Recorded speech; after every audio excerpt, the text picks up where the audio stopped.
समय बीतता गया। राजकुमार वर्धमान अब बड़ा हो चुका था। माता पिता के साथ साथ सारी प्रजा भी अपने राजकुमार से प्यार करती थी। इस सब के बावजूद राजकुमार मन ही मन खुश नहीं था। वो हमेशा विश्व और लोगों के बारे में विचार करता था। लोगों के बीच का सामाजिक और आर्थिक अंतर, वर्णभेद, अमीर गरीब, अच्छाई बुराई, ये सब देखकर उसे बड़ा दुख होता था। एक दिन राजकुमार ने तपस्वी बनने का निर्णय लिया। वो अपने माता पिता से आज्ञा लेने गया, पर जब उसने अपने माता पिता के सामने ये प्रस्ताव रखा तो उन्होंने राजकुमार का निर्णय अस्वीकार किया। उसकी माँ बहुत दुखी हुई। अपनी माँ की दशा देखकर राजकुमार ने निर्णय लिया कि जब तक माता पिता जीवित हैं, वो उन्हें छोड़कर नहीं जाएगा।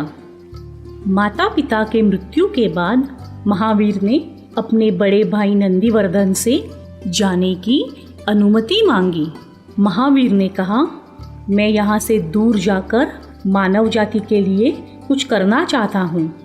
उनका दुख दर्द दूर करने का कोई मार्ग खोजना चाहता हूँ। नंदीवर्धन ने कहा, अभी हमने अपने माता पिता को खोया है और अब मैं तुम्हें भी खोना नहीं चाहता।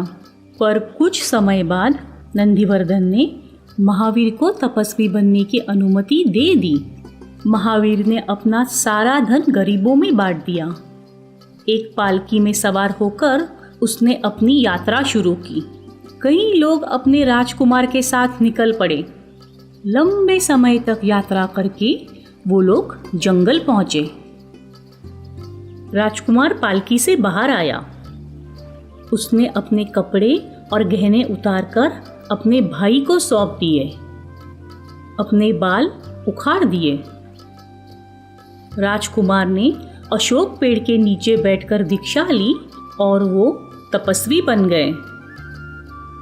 उन्होंने अपना सब कुछ त्याग कर 5 वचन लिए। भगवान महावीर के 5 वचन: अहिंसा, सत्य, अपरिग्रह, अस्तेय, ब्रह्मचार्य। इस तरह राजकुमार महावीर भक्ति के मार्ग पर निकल पड़े। भगवान महावीर और चंड कौशिक। अपने तपस्वी जीवन में भगवान महावीर एक गांव से दूसरे गांव की यात्रा करते थे। वो हमेशा नंगे पांव चलते थे। एक दिन वो वचाला गांव की तरफ जा रहे थे। रास्ते में उन्हें कुछ ग्रामवासी मिले। उन्होंने ग्रामवासियों से मार्ग दिखलाने की विनती की। एक ग्रामवासी ने कहा, यहाँ से 2 रास्ते वचाला गांव की तरफ जाते हैं। एक बाहरी रास्ता जो यात्रा करने के लिए सुरक्षित है, पर वो काफ़ी लंबा रास्ता है। दूसरा रास्ता एक जंगल से होते हुए जाता है। वो छोटा रास्ता है, लेकिन वो बिल्कुल भी सुरक्षित नहीं है। उस जंगल में चंड कौशिक नाम का एक बड़ा ही जहरीला सांप रहता है। भगवान महावीर निर्भय थे। उन्होंने जंगल के रास्ते से जाने की ठान ली। ग्रामवासी चकित हुए। उन्होंने भगवान महावीर से विनती की और कहा कि वो जंगल वाले रास्ते से ना जाए। परंतु भगवान महावीर ने कहा, चिंता मत करो, सब ठीक होगा। उन्होंने ग्रामवासियों को धन्यवाद कहा और वहाँ से निकल गए। एक ग्रामवासी ने कहा, क्या इन्हें अपने जीवन की जरा सी भी चिंता नहीं? भगवान महावीर उस घने जंगल से चल रहे थे। उन्होंने देखा कि हरियाली कम हो रही थी। सामने बंजर भूमि थी। उनका ध्यान एक सूखे पेड़ पर गया। वहाँ एक सांप बैठा था। सांप ने भगवान महावीर के पैरों की आहट सुनी। उसने देखा कि एक आदमी उसकी तरफ आ रहा था। अब सांप क्रोधित हुआ। उसने कहा, तुम कौन हो? क्या तुमने मेरे बारे में कहीं सुना नहीं? ये मेरी भूमि है, तुम्हारी यहाँ पाँव रखने की हिम्मत कैसे हुई? चंड कौशिक भगवान महावीर की तरफ आ रहा था। क्रोधित होते हुए भी वो चकित हुआ। ये आदमी औरों की तरह मुझसे डरकर क्यों नहीं भाग रहा है? अब चंड कौशिक भगवान महावीर के सामने था। उसने डरावनी फुफकार छोड़ी, पर भगवान महावीर वहां से नहीं हिले। क्रोधित होकर सांप ने उनके पाँव के निचले हिस्से को डस लिया, परंतु उसके जहर का भगवान महावीर पर कोई असर नहीं हुआ। वो अपनी जगह से नहीं हिले। भगवान महावीर के पैरों से खून नहीं, दूध बह रहा था। सांप ये देखकर चकित हुआ। सांप ने उनकी ओर देखा। भगवान महावीर शांत खड़े थे। उनके चेहरे पर करुणा के भाव थे। उन्होंने प्रेम से सांप की तरफ देखा और कहा, चंड कौशिक, शांत हो जाओ, अपने गुस्से की नींद से जाग जाओ। भगवान महावीर के करुणामय शब्द सुनकर चंड कौशिक शांत हुआ। उसे अपने बीते हुए 2 जीवन काल याद आए। उसे समझ आया कि किस प्रकार उसके क्रोध और अहंकार ने उसके बीते हुए दोनों जीवन काल बर्बाद किए थे। उसने भगवान महावीर के सामने अपना सिर झुकाया। भगवान महावीर ने उसे आशीर्वाद दिया। अब वो शांतिपूर्वक अपने पेड़ की ओर चला गया। उसने अपने आप से वादा किया कि अब वो किसी को नुकसान नहीं पहुंचाएगा। इस प्रकार भगवान महावीर ने सांप को आशीर्वाद देकर अपनी आगे की यात्रा प्रारंभ की।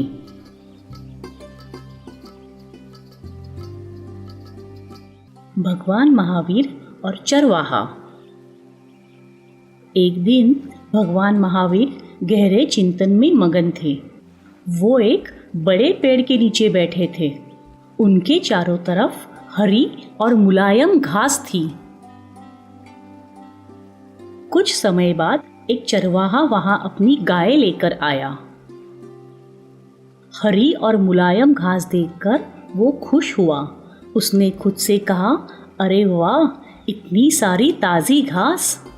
उसे पेड़ के नीचे बैठे हुए भगवान महावीर दिखे। चरवाहे को पास ही के गांव में कुछ काम था। उसने सोचा, मैं उस सन्यासी से कह दूंगा कि मेरे गायों पर नजर रखे। उसने भगवान महावीर के पास जाकर उन्हें अपने गायों पर नजर रखने की विनती की, पर भगवान महावीर गहरे चिंतन में थे। उन्हें चरवाहे की बात सुनाई नहीं दी, पर चरवाहे को लगा कि भगवान महावीर ने उसकी विनती सुन ली और वो उसकी गायों पर नजर रखेंगे। चरवाहा अपने काम से निकल पड़ा।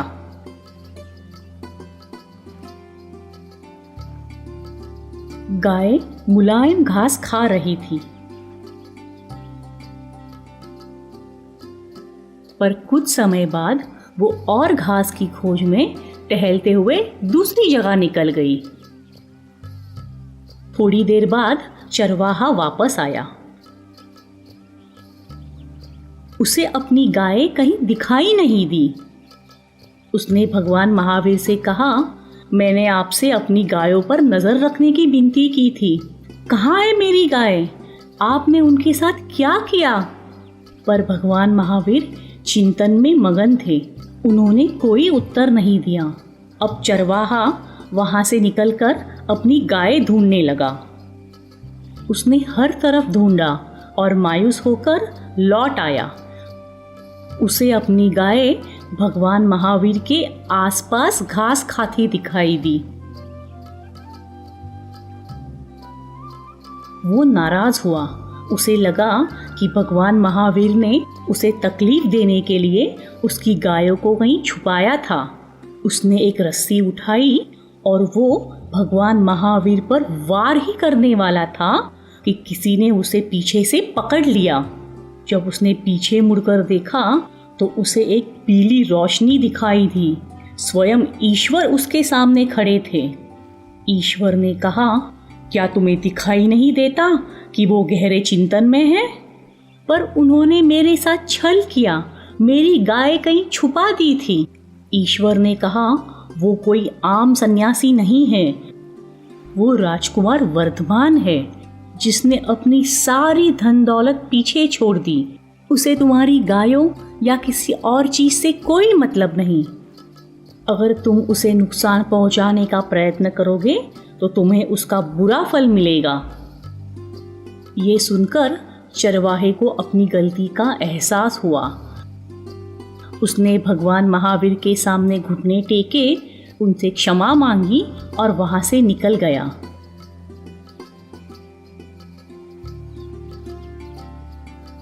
भगवान महावीर ने अपना चिंतन जारी रखा।